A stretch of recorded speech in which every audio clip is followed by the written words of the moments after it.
Same. I would just like to say that I maintain my innocence. Well, you are sentenced to life imprisonment without the possibility of release or parole. Hi, this is Ed, not AI.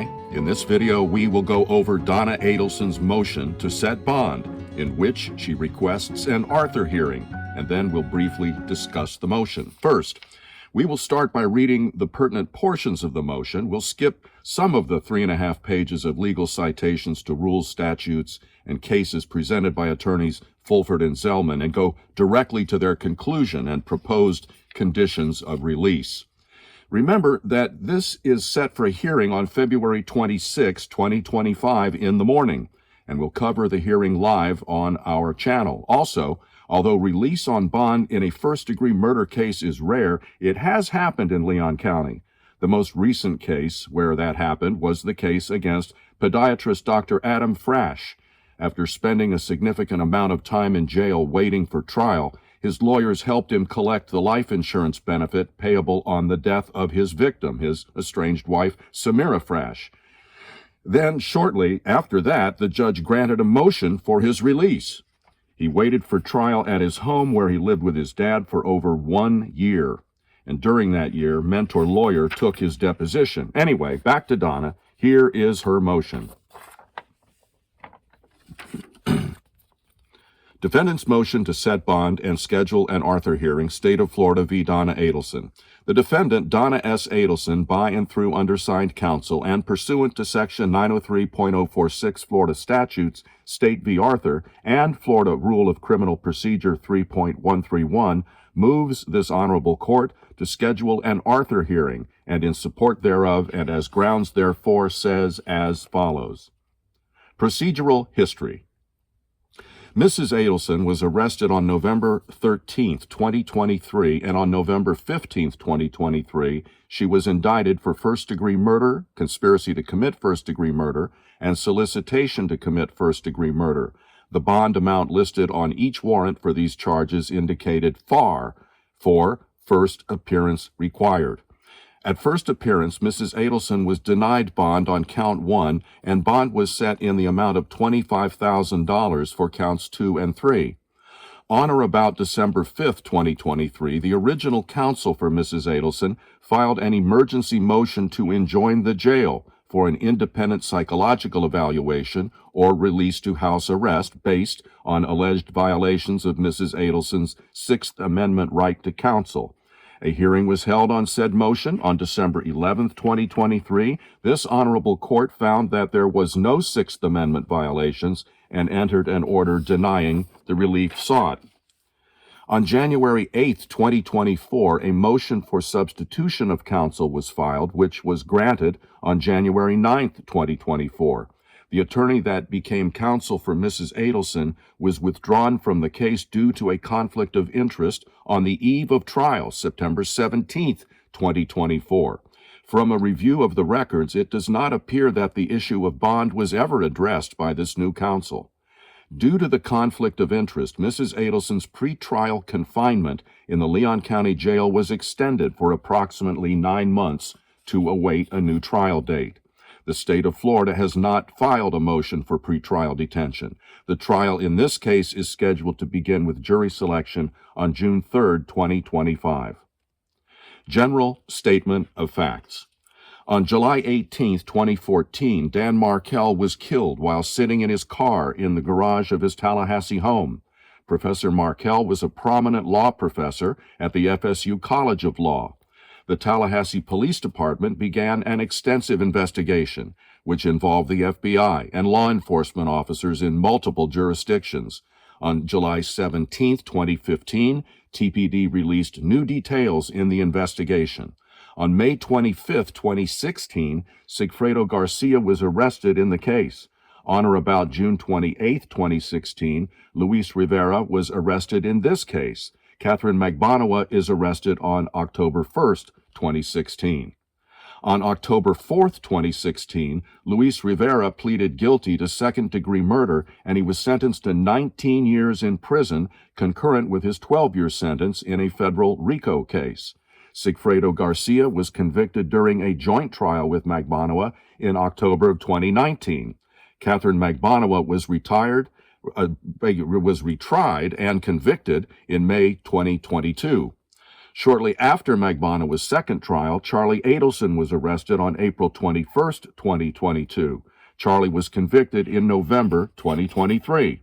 1 week after Charlie's conviction, over 9 years after the homicide that took the life of Dan Markel, Mrs. Adelson was arrested at Miami International Airport. The facts upon which the state of Florida indicted Mrs. Adelson was indicted for murder, first degree, capital felony, conspiracy to commit first-degree murder, and solicitation to commit first-degree murder include substantially that Mrs. Adelson made derogatory comments about her son-in-law during the course of the divorce proceedings between her daughter and Dan Markel prior to the homicide, that she spoke to both her son Charlie and her daughter Wendy Adelson on the morning of the homicide, that law enforcement conducted a bump demanding money from Mrs. Adelson after the homicide, which she did not pay, that the signed paychecks out of her son's business at his direction to Catherine Magbanua after the homicide took place, and that she attempted to vacation in Vietnam, a country that does not extradite more than 9 years after the homicide. Incarceration issues. Medical issues of Mrs. Adelson.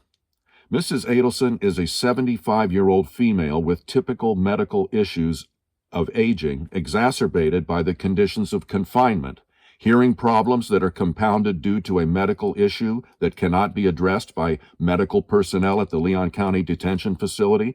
Prior to incarceration, she saw an ENT every 3 to 4 months to have her extremely small ear canals cleaned out with proper equipment, as general flushing will not resolve her issue. Also, severe pain from a pre-existing medical condition in her back and legs that cannot be relieved by the medical care available at the Leon County Detention Facility, and excruciating pain in her left shoulder, down her arm, and into her hand as a result of an injury received during an attack by another inmate at the detention facility. Within the past few months, Mrs. Adelson has been experiencing shortness of breath that has reached the level where others comment about hearing her struggle to breathe.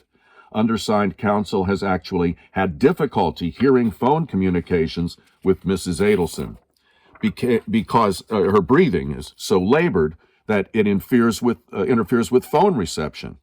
On a visit to the medical unit with other inmates on February 3rd, 2025, even the medical personnel asked what the loud breathing noise was, and the other inmates pointed to Mrs. Adelson. Oddly enough, when Mrs. Adelson was having a medical visit with the doctor at the detention center prior to February 3rd, 2025, the doctor refused to even listen to Mrs. Adelson's chest because, quoting, "That was not the reason we are here, and you will need to get another appointment with the physician's assistant," unquote. On Saturday, February 1st, 2025, in the early morning hours, Mrs. Adelson was in the bathroom area and accidentally bumped up against the washing machine, cutting herself on her right arm on a rusted metal bar on the machine. The nurse was in the pod, so Mrs. Adelson showed it to the nurse, who told her how bad it looked, but said she had no Band-Aid. The nurse told her to wrap it in toilet paper so the bleeding would stop, and then to fill out a sick call form to request a Band-Aid and turn it in with the night nurse. That would be there around midnight. Turning it in with the night nurse would mean she would get a Band-Aid in the following morning. Unfortunately, the nurse had no sick call forms for Mrs. Adelson to complete, so there was no way to make a request. Finally, on Sunday morning, February 2nd, 2025 at 10 a.m., a sergeant sent a Band-Aid for Mrs. Adelson and also provided sick call forms, which Mrs. Adelson filled out, requesting that each of her medical issues, including the cut, be addressed. On Monday, February 3rd, 2025, Mrs. Adelson was finally taken to the medical unit. Her wound was cleaned and she received a tetanus shot. Mrs. Adelson needs medical care that simply cannot be obtained at the detention facility. She needs an appointment with an ear, nose, and throat specialist, an orthopedist, and a physical therapist at a minimum. If she remains incarcerated pending trial, the defense will need to prepare motions to seek permission for Mrs. Adelson to receive the care outside of the Leon County Detention Center and obtain a court order for each appointment to be scheduled, which would then require jail personnel to transport Mrs. Adelson to her appointments. Obtaining proper medical care could result in a hardship for Leon County Detention Center and its staff. Attorney-client privilege. It is impossible for Mrs. Adelson to engage in attorney-client privileged communications via phone communication while incarcerated in the Leon County Detention Center. Within the pod, more than 60 other inmates have the opportunity to listen to her side of the conversations. It is difficult, at best, for her attorneys to hear Mrs. Adelson when she speaks due to the enormous amount of background noise caused by static phone connection issues on the tablet and noise from the inmates in the background. Mrs. Adelson has had to get onto her bed and cover her head with her blanket so that she can hear counsel and counsel can hear her. On one recent occasion, when Mrs. Adelson ended the phone call and pulled the covers off of her head, there was a guard standing over her listening to her phone call. Another inmate reported that the guard stood there listening for several minutes of the call. Once Mrs. Adelson ended the call, the guard proceeded to search all of Mrs. Adelson's items and discarded the headphones she uses to listen to the recorded materials related to her case, recorded phone calls, etc. Lack of sleep. The schedule maintained for providing food and medication to the inmates at the Leon County Detention Center results in Mrs. Adelson sleeping, on average, 2 hours each 24-hour period, and many times much less than that. A typical day for Mrs. Adelson is as follows. Nighttime medication distribution, 11:30 p.m. to 1 a.m. Sleep commences after inmates quiet down, 1:30 a.m. Awaken for breakfast, 3:30 a.m. Lay awake in the dark on the bed until lunch is served, 9:30 a.m. Lay awake in dark on bed until lights on, 3:30 p.m. Possibly leave bed and walk around in circles for exercise depending on who the guard is. Dinner served 6 p.m., back on bunk until nighttime medications, 12 a.m. Physical abuse. In addition to the initial period of incarceration previously complained of to the court, where Mrs. Adelson was placed in a cell with a mattress on the floor where she had to lay without clothing for more than 50 days, Mrs. Adelson has been physically abused and threatened with abuse throughout her incarceration in the Leon County Detention Center. To understand the nature of some of these issues, it would be helpful for the court to be aware that the shower and bathroom areas of the pods at the Leon County Detention Center have no security cameras and are not manned with guards for the safety of inmates. One of the first acts of physical abuse by another inmate took place while Mrs. Adelson was showering and was of a sexual nature. She thought she was alone in the area while she was showering when all of a sudden she felt another inmate run her hand up her entire spine from just above her buttocks to the area of her neck. The inmate asked Mrs. Adelson if she liked it, and in response, Mrs. Adelson, very frightened, began to scream, which caused the aggressor inmate to leave the area. Mrs. Adelson did all she could to avoid this woman during the remainder of that inmate's incarceration at the Leon County Detention Center. Most recently, as Mrs. Adelson was standing in the area of and facing her bunk bed, another inmate slammed into her from behind, knocking Mrs. Adelson into the frame of the bed. This was very painful to Mrs. Adelson.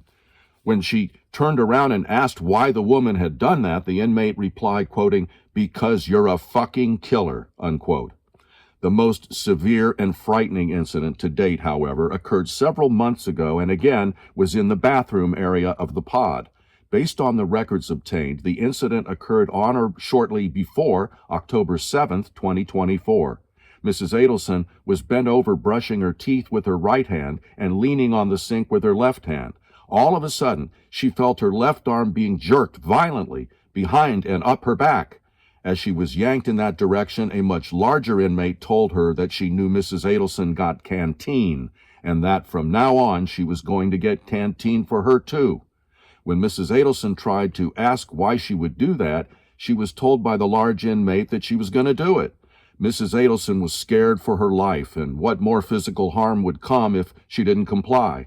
From that point forward, this aggressive inmate has instructed Mrs. Adelson what canteen packages she wanted ordered on a weekly basis. Afraid for her life, Mrs. Adelson began telling her husband to order the packages each week. She never told her husband why, and he just assumed Mrs. Adelson wanted the food for herself, because the meals provided by the Leon County Detention Center are disgusting.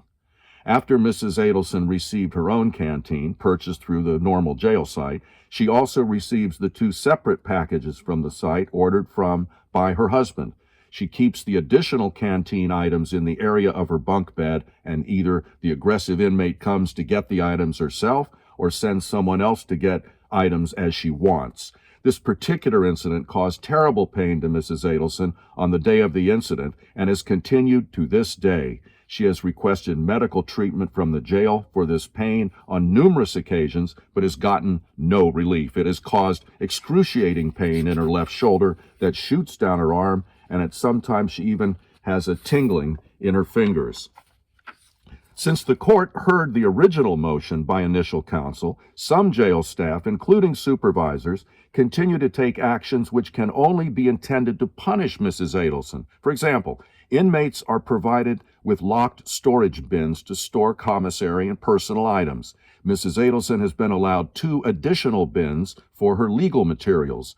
On more than one occasion, by different officers, Mrs. Adelson's legal materials have been tossed out of her storage bin, resulting in hundreds of pages being tossed about and left out of order. Guards have commented in the presence of other inmates about Mrs. Adelson's perceived wealth, which led to additional requests by other inmates for Mrs. Adelson's commissary. Solitary confinement.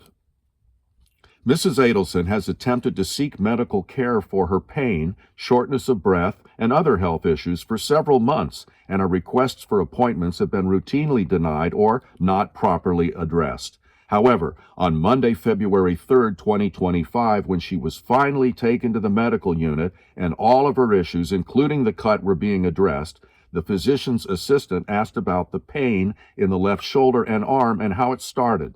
Mrs. Adelson disclosed how she had been attacked by a fellow inmate. Thereafter, without the knowledge of Mrs. Adelson, the medical unit reported the attack to jail personnel. Within a short period of time, 2 supervisors at the jail came into the annex and told Mrs. Adelson to roll up her bed and get her bins because she's being removed from the pod. They explained Mrs. Adelson had done nothing wrong and then took her into a room to question her about the attack. Mrs. Adelson was very reluctant to disclose any information because she truly fears retaliation by the aggressor and or her affiliates within the jail, of which she has many that Mrs. Adelson has already had to deal with. Mrs. Adelson finally disclosed all of the facts, including the extortion by the aggressor and how her husband unknowingly satisfying the demands by purchasing 2 extra packages of canteen each week, so spare Mrs. Adelson additional physical harm. Note, from October 7th, 2024 to the present, Mr. Adelson has spent $1,150 on this separate canteen. The jail supervisors advised Mrs. Adelson that it was their responsibility to protect her, and the only way they can do that is to put her in solitary confinement. Therefore, since Monday, February 3rd, 2025, Mrs. Adelson has been placed in a cell by herself. She's only allowed outside her cell on Monday, Wednesday, and Friday for 1 hour in the morning, and on Tuesday and Thursday for 30 minutes. When she's released, she has no contact with anyone else and can only use the time to shower, walk on the rec deck, or watch TV.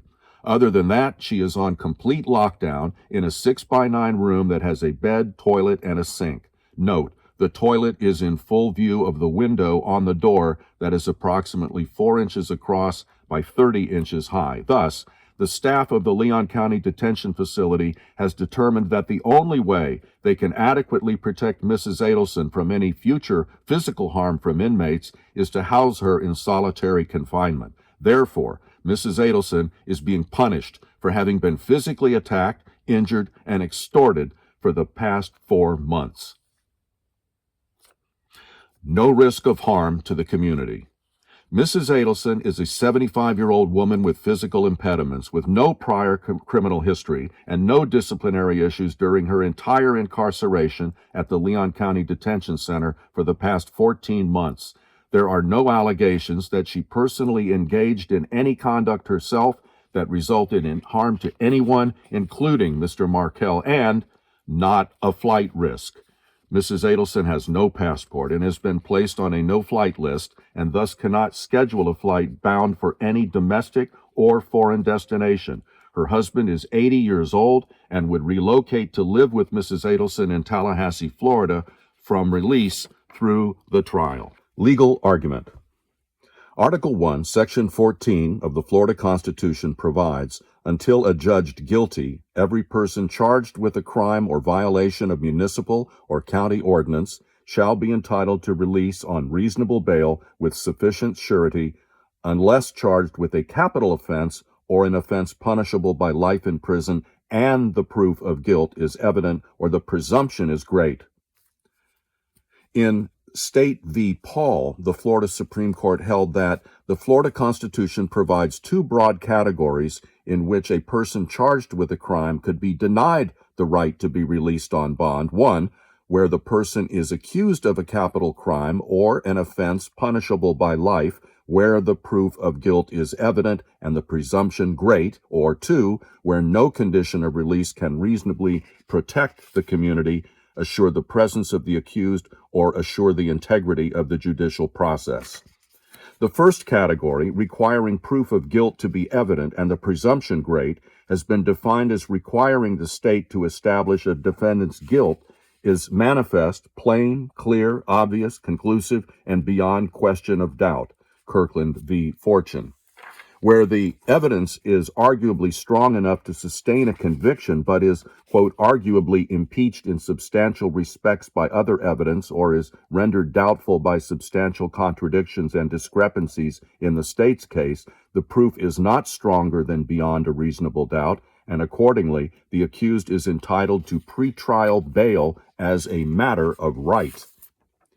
In making the determination of whether to release a defendant on bail, and upon what conditions, the court is charged with considering numerous factors, including, but not limited to, A, the nature and circumstance of the offenses charged, B, the weight of the evidence against the defendant, C, the defendant's family ties, length of residence in the community, employment history, financial resources, and mental condition, D, the defendant's past and present conduct, including any record of convictions, previous flight to avoid prosecution, or failure to appear at court proceedings. E, the nature and probability of danger which the defendant's release poses to the community. F, the nature and probability of intimidation and danger to victims. And G, any other facts that the court considers relevant. In addition to the issue of Arthur and pretrial detention, and pursuant to Section 903.046 2K Florida statutes, the court must also consider the current circumstances surrounding the incarceration of Mrs. Adelson, as well as the history of issues that have taken place and arisen. Simply stated, conditions of confinement for pretrial detainees cannot be punitive. In Bell v. Wolfish, the Supreme Court stated that in evaluating the constitutionality of conditions or restrictions of pretrial detention that implicate only the protection against deprivation of liberty without due process of law, we think that the proper inquiry is whether those conditions amount to punishment of the detainee. For under the Due Process Clause, a detainee may not be punished prior to an adjudication of guilt in accordance with the due process of law.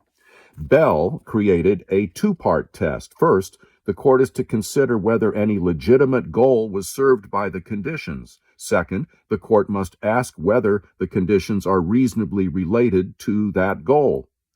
Although individually, some of the conditions identified above may have a legitimate goal, the combined effect of the conditions in this case cannot serve any legitimate goal and are certainly not reasonably related to such goals. For example, the denied delayed medical care timing of distribution of medications, conditions which lead to a lack of sleep, including the timing of medications, blatant violations of attorney-client communications by staff, as well as mistreatment by some staff and the physical harm inflicted by and threatened by other inmates.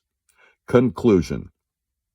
In summary, Mrs. Adelson is being held in the Leon County Detention Center awaiting trial under conditions that will result in her inability to receive a fair trial and unable to adequately participate in preparation for her defense at trial. Her health is failing. She is in constant pain. She cannot hear normal discussions, much less any reduced level speaking with counsel at counsel table at trial, and she is not receiving a fraction of the amount of sleep necessary to assist in her defense. At this point, Mrs. Adelson is aware that the remainder of her time at the Leon County Detention Center leading up to and during trial, she will be in solitary confinement without any access to interaction with other friendly inmates, art classes, or any other human contact whatsoever, appointments with attorneys accepted. Her incarceration should have ended upon the conclusion of her trial in September 24.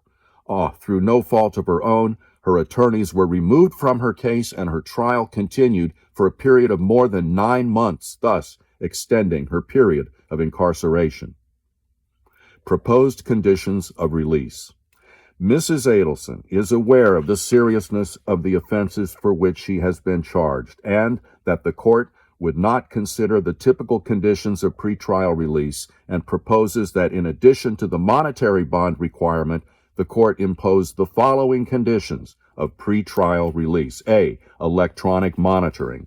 B. Mrs. Adelson will reside with her husband within Leon County, Tallahassee, Florida, pending the outcome of trial, with the request that the location be shared only with the court, the state, the defense, and the pretrial release officer for the safety of her and her husband. C. Comply with a curfew at the residence from 7 p.m. to 7 a.m., with the only exceptions being appointments with her attorneys for court or for medical purposes.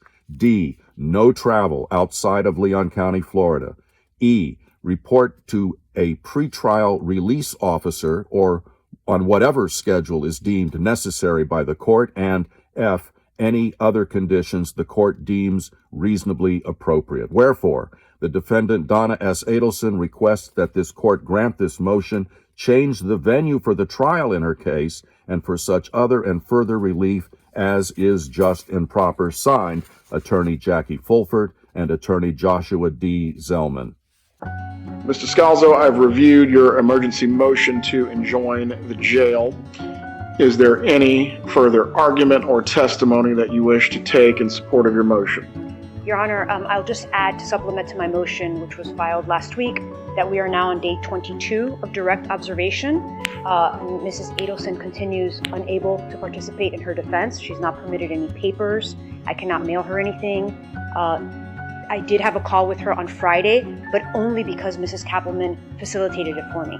And on that call, it was not a private call. Ms. Adelson was forced to put me on speakerphone with guards listening. There is just no way that Mrs. Adelson can prepare for her defense in this manner.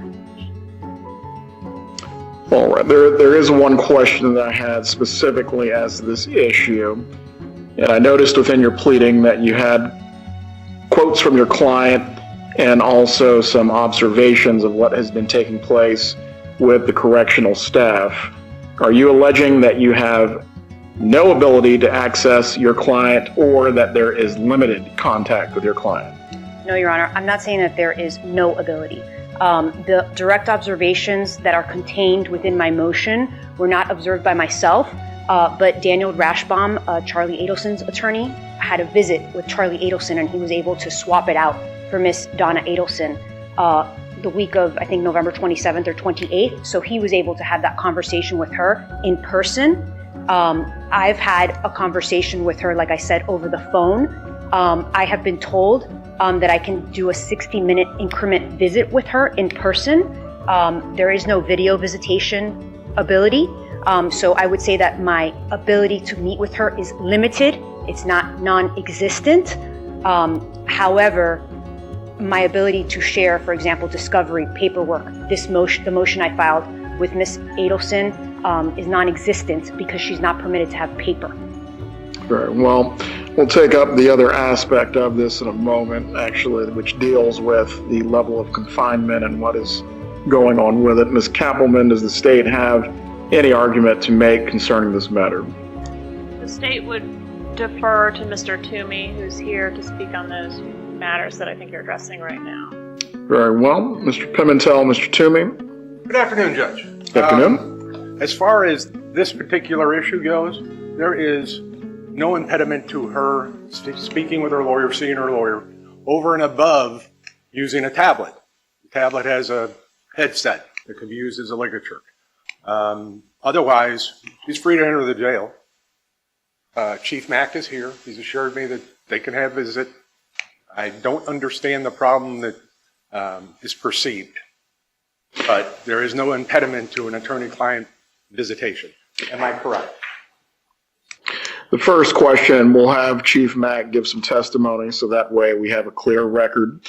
But the level of confinement and also the current restrictions that are in place, are these because there were at some point statements alluding to self-harm during the jail phone calls?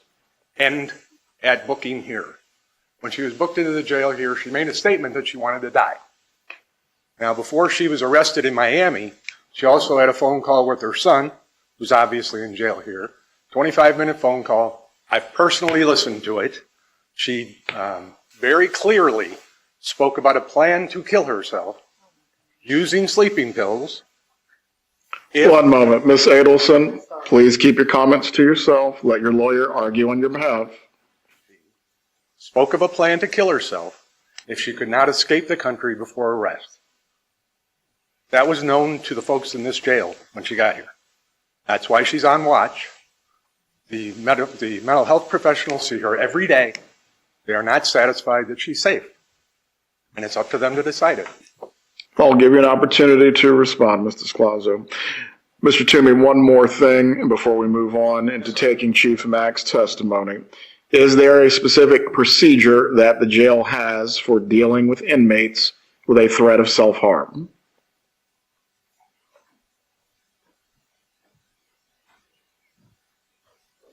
Chief Mack, let me swear you in. Do you swear or affirm the testimony you're about to give will be the truth? Yes, sir.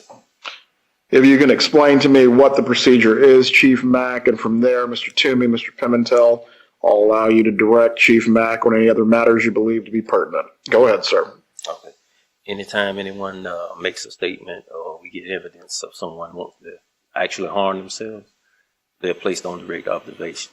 On direct observation, they receive a smock as well as a suicide blanket. And they're placed in an isolated room.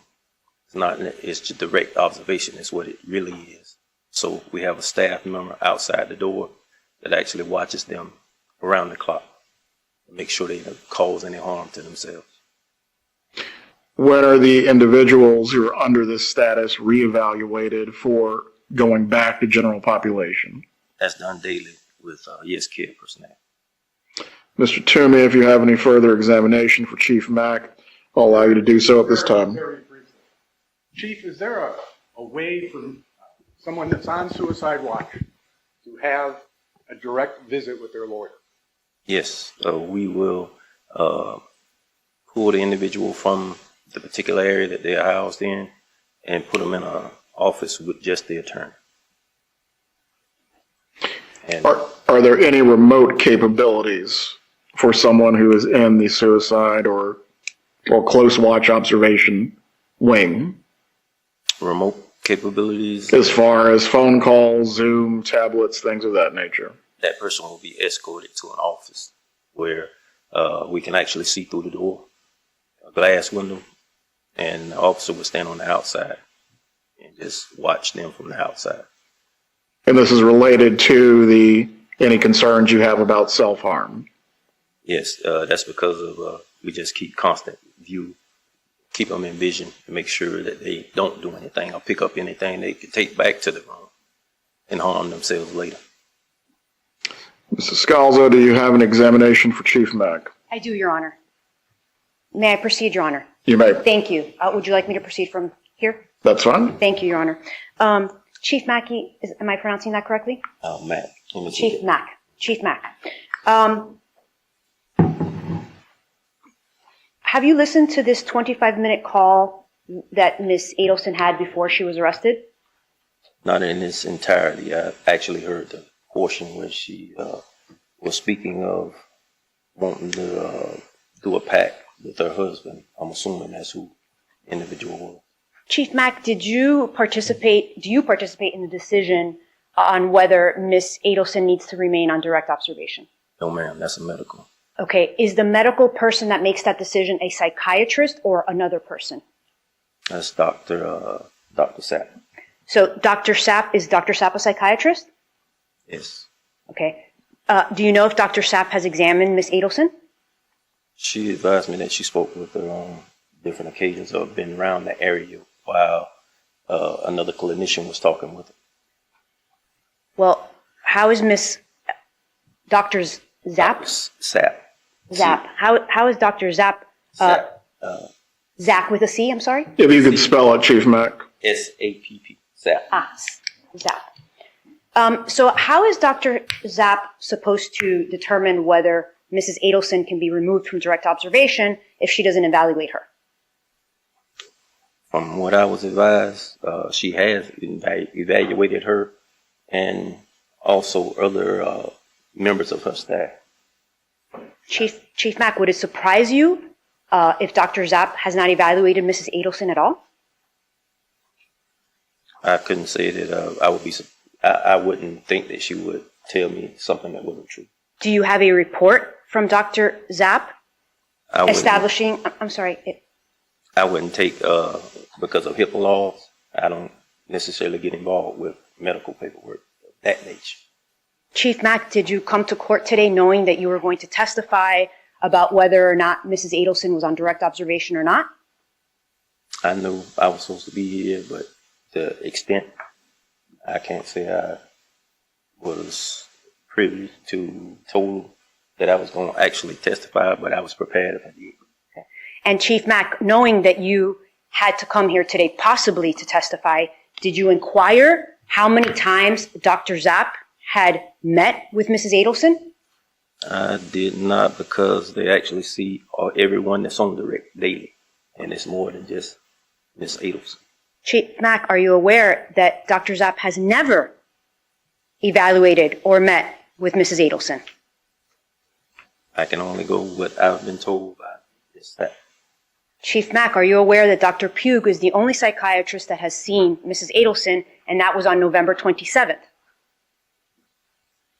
I didn't get that information as to who saw her. All I needed to know, or all I need to be privileged to, is that she needed to be on direct observation.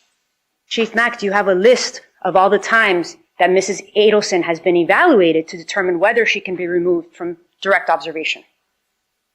Like I previously said, the only time I know they see them daily. And with that, I don't get any paperwork because I'm not a medical professional. I'm just making sure that her safety is taken care of. Of course, Chief Mack, but just to be clear, I'm not asking whether you've seen any paperwork. I'm asking, in preparation for coming here today, were you advised how many times she had visits? No. Did you ask how many times she had been visited? Not just knowing that she's being seen daily. I don't ask who actually saw her or what the conversation was pertaining to. Chief Mack, if she is being visited daily, would there be a report of those visits? Yes, it should be notes that they take. Daily. Right. Okay. And Chief Mack, if what you're saying is what you were told is correct, there should be a report from Dr. Zapp and from whatever clinician is meeting her daily, right? About the evaluation. Yes, I would assume it is. And Chief Mack, did you know that Mrs. Adelson was actually arrested in Miami? Yes. Okay. And did you know that she spent some time in jail in Miami? Yes. And did you know that she was there for about 5 days before she was transported to Leon County? It should be something like that, yes. And did you Were you aware that she was at a county jail, very similar to the Leon County Jail? Well, I've never been to Miami's facility, so I can't tell you exactly what they do or what their policies are. Okay. Chief Mack, were you aware that Mrs. Adelson was also on direct observation in Miami-Dade County for a period of time while she was there? No, I didn't actually see any paperwork of it. And Chief Mack, did anybody tell you, any of your clinicians tell you that actually Mrs. Adelson was evaluated by the same psychiatrist over a period of 72 hours in Miami, and she was released to general population? I heard something of it, but I don't necessarily, I go by our contract provider when we doing anything in the MA health. Who told you that she might have been evaluated in Miami and released to general population? It was just something that was said. I think she may have spoken to an officer and said it. Chief Mack, if she would have spoken to a clinician about that, you wouldn't know about that, right? Because that's HIPAA? I wouldn't have known about it because I didn't speak to my clinicians. I just speak with them about Ms. Adelson in general. What general conversations are you having about Mrs. Adelson with your clinicians, Chief Mack? It's just how they evaluated her and where she is in her evaluation. Okay. She's going to be released on a step-down program or anything of that nature. Okay, can you tell us generally what you have been told? What was her evaluation like? When will she be stepped down? What's happening? That's something that they will tell me when that occurs, in the way of when she feels as though that Ms. Adelson is at that stage in the process. She will inform me of the step-down process. Who is she? That's either of the Yes Care personnel. Normally, it's Dr. Sapp, Dr. Pugh, or Ms. Smith, Ms. Richardson, Tori Richardson. Okay. So it's Ms. Richardson, Dr. Pugh, and Dr. Zapp. Those are the three people you're communicating with about Mrs. Adelson's treatment or step-down process? Periodically, I have a captain that actually is over medical, but I go through medical frequently. Okay. Chief Mack, what did you do to prepare for today's hearing? I actually just looked at some of the notes, even read the allegations concerning what Ms. Adelson was actually, I think it was more your allegations of what occurred in the facility. What notes did you review before you came here, Chief Mack? Other than looking at event logs, pretty much that was the extent of it. What are event logs? Event logs are what the officers sit that actually on direct observation and documents what's happening while she's on direct observation. Has there been anything that stood out to you in those event logs that the officers are leaving behind? Ma'am. Mr. Scalzo, before this continues on, I want this to remain focused on the subject matter of the motion itself. This is not a deposition. If you have further examination, I'll allow you to finish. Thank you, Your Honor. Chief Mack, are you aware that the only person that has been communicating or evaluating Mrs. Adelson since the one time on November 27th that Dr. Pugh saw her is Miss Richardson? Richardson.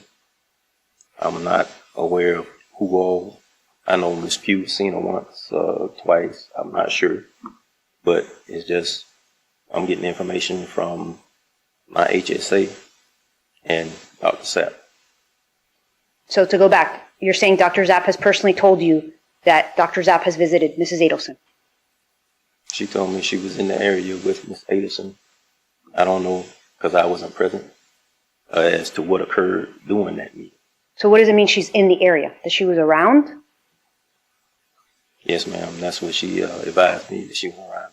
Did you interpret that to mean that she evaluated Mrs. Adelson or that she was around Mrs. Adelson? I interpreted it as she being present in the area. Okay. Thank you, Your Honor. No further questions. Mr. Toomey, any redirect? Perhaps two. Chief Mack, Ms. Richardson, is she a mental health counselor? Yes, sir. All right. If there were notes regarding the interaction between mental health and the defendant in this case, where would those notes be?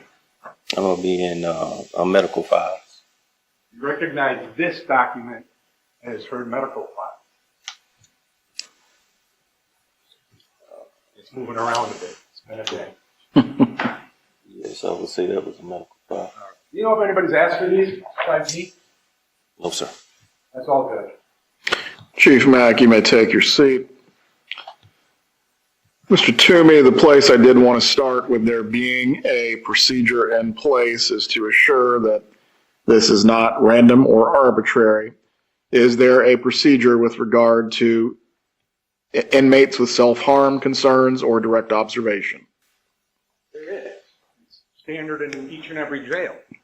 It is that until a mental health counselor or another mental health provider, like a psychiatrist or psychologist, is assured that person does not possess or present a risk of self-harm, then they stay on that status. And they figure out where that status is by charting daily. A mental health counselor sees her.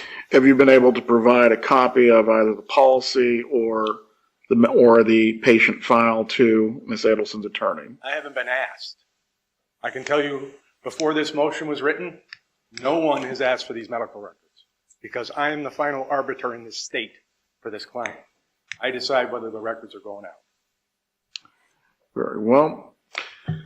Moving on to the second issue that this raises, Ms. Desclazo, there is a very specific separation of powers issue that this poses for the court. The sheriff runs the jail. I run my courtroom. The DCAs have been fairly clear when it comes to the court essentially directing medical care, what goes on in the facility. It's basically a no-no without an actual violation of the Constitution. What is my authority to actually step in the situation and give you what you're asking for? Your Honor, I believe that there has been a violation of the Constitution here.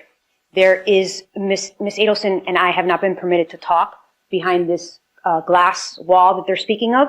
The first time we spoke was Friday. She was on speakerphone, I was on speakerphone, and she was sitting with a guard seated next to her. And the only way that that call was facilitated was because Ms. Georgia Kappelman was nice enough to call the jail and arrange it. I have called the jail repeatedly over the past 22 days, begging to be permitted to either speak to Mrs. Adelson or for Mrs. Adelson to speak to me, and no one responds.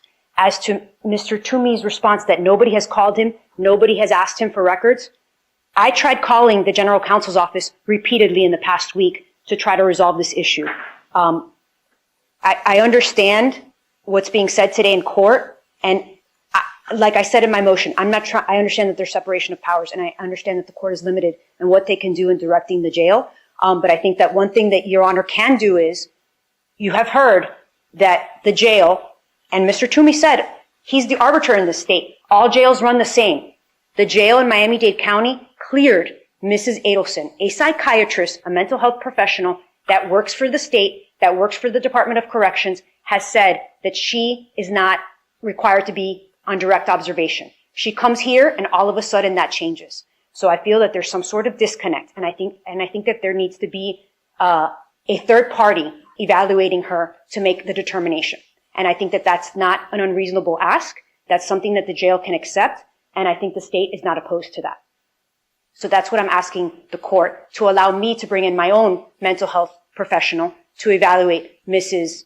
Adelson and make a determination whether or not she is a suicide risk, or for the jail to accept the determination or speak to the jailers in Miami-Dade County that observed her and made a completely different determination about her mental state. Mr. Toomey and Mr. Pimentel, what administrative remedies are actually available to inmates absent the court stepping in? That is a key question when it comes to injunctions. That's yes. There are two means. First, that there's a grievance procedure in the jail that can and must be followed. Second, there is always civil suit, either in this courthouse or the fancy courthouse up the street. So there are legal avenues in place that preclude the entry of an injunction. There was something that was just said. I am not the arbiter for the state. I am for this client in the jails that they have in this state when it comes to sending out the medical records. It's either by release or by subpoena. The authority is there. Mr. Pimentel, do you have anything further to argue on behalf of the sheriff? Well, Your Honor, I need to put something on the record. First, James Pimentel, General Counsel of the Sheriff's Office. I've been Sheriff McNeil's General Counsel for almost 7 years now. I've never heard from this attorney. I haven't heard from anyone representing this defendant. Any assertion? There is no access by Ms. Adelson to counsel of record. I cannot find that. However, Ms. Adelson being able to confer with counsel privately, Mr. Toomey, Mr. Pimentel, is there an ability to make accommodation for that even in the observation wing? Yes, Your Honor, there is. Chief Mack and I will work to ensure that. We have a protocol, Your Honor. Very well. What I would ask you to do then is please speak with defense counsel as to what accommodations can be made so she can visit with counsel privately as she prepares for her case.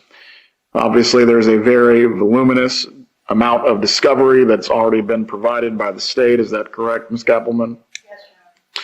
She is going to need to be able to speak in private with her attorney and go through all documents, all records, all manner of evidence that the state is seeking to use as a part of its case in chief. Does she have ability to use either a computer or some form of multimedia while in direct observation? Your Honor, she wouldn't be able to do it while in the direct observation cell. We would make accommodations through security to make that occur. Very well. According to the policy that you already have in place, when will her status as residing in direct observation be revisited? Every day, Your Honor, on a daily basis.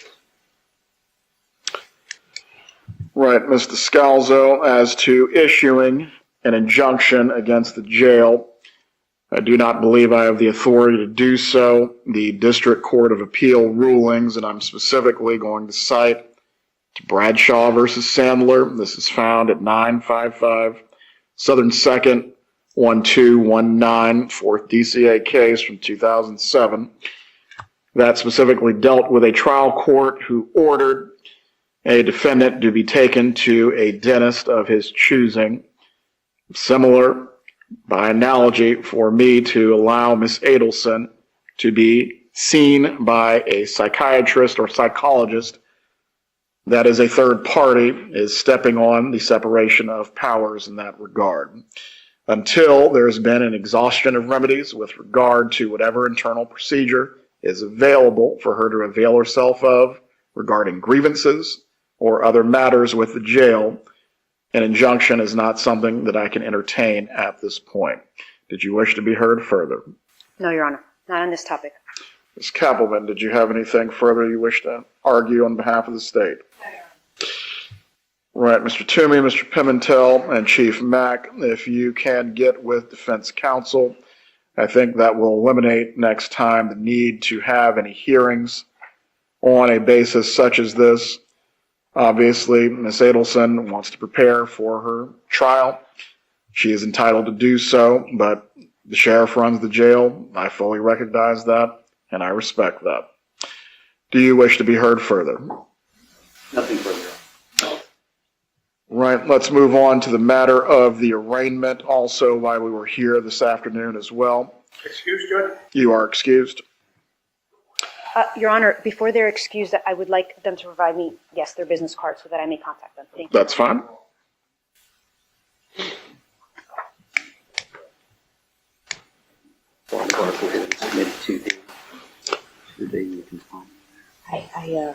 I wrote to you on LinkedIn because I couldn't find you anywhere.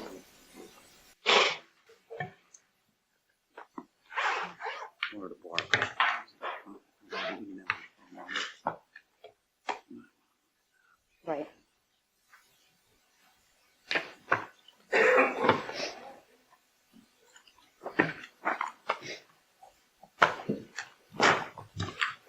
Right. As to the matter of the arraignment, does your client waive the reading of the indictment? Yes, Your Honor. How does she plead? Not guilty, Your Honor. Not guilty plea is entered for the record.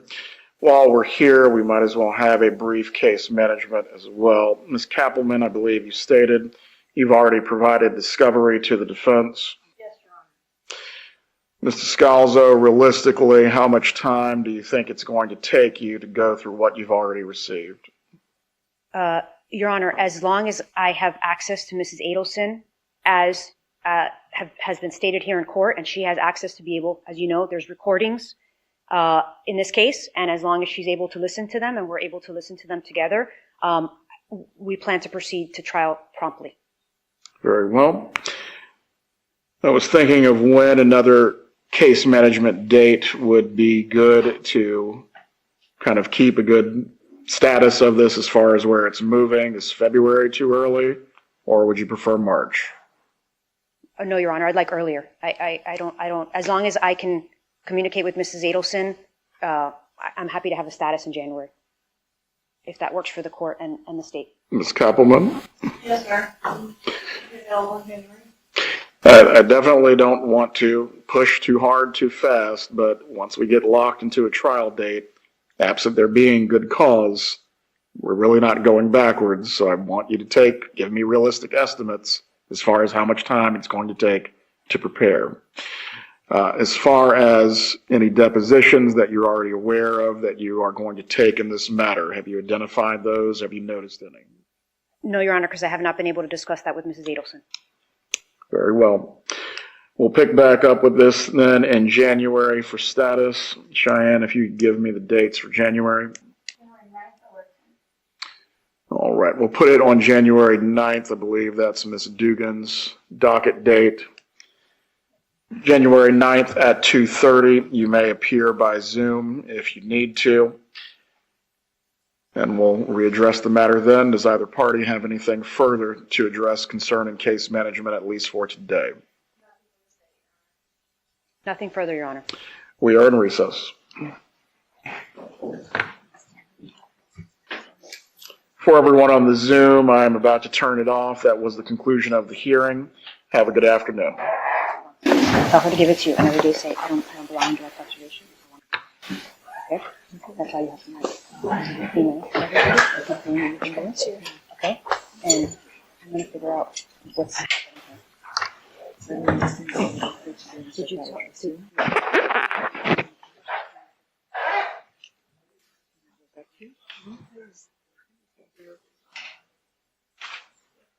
All right, she's coming.